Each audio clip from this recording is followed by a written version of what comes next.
मेरी शादी राहुल के साथ बंगाली रीति रिवाज से हुई थी और मेरे ससुराल वालों ने मेरा मान रखते हुए मुझे अपनी पसंद की ड्रेस पहनने की इजाज़त दे दी और मैं बहुत खुश थी ये सोचकर कि मेरे खास दिन पर मुझे अपने मन की करने का मौका मिला। मैंने भी उनके हर रीति रिवाज को सर आंखों पर लिया और डोली पहुंचते ही सारे रीति रिवाज अच्छे से निभाए।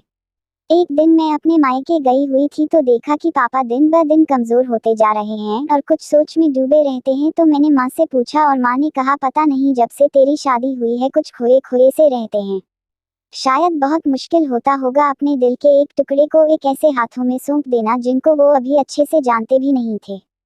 मैंने पापा के साथ शाम की चाय पी और जानने की कोशिश की कि आखिर बात क्या है, लेकिन कुछ समझ नहीं आया। अब मेरे जाने का वक्त हो गया था और राहुल मुझे लेने आ गए थे।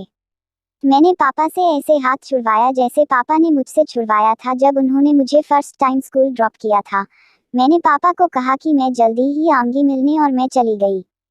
कुछ दिन बाद मेरे चाचा का मेरा हाल चाल लेने के लिए फ़ोन आया तो उन्होंने मुझे बताया कि मेरे पापा अभी तक ये एक्सेप्ट ही नहीं कर पाए हैं कि मैं अब पराई हो गई हूँ और उनके साथ नहीं रहती।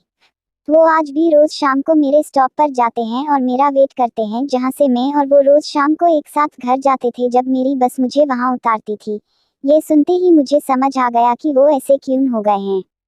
मैं अपनी आंखों से आंसू पोंछती हुई बालकनी में जाकर बारिश को देखने लगी और सोचने लगी कि भले ही बेटों को कह दिया जाए कि बहू के आने के बाद तुम पराये हो गए हो, लेकिन कड़वा सच ये है कि बेटी का तो शादी के बाद हकदार ही बदल जाता है और उस बाप के पास रह जाती हैं बस यादें, कुछ खट्टी कुछ मीठी सी।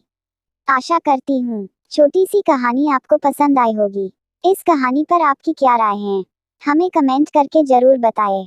कहानी पसंद आए हो तो लाइक और शेयर करना बिल्कुल भी ना भूलिए। कहानी सुनने के लिए आपका बहुत बहुत धन्यवाद।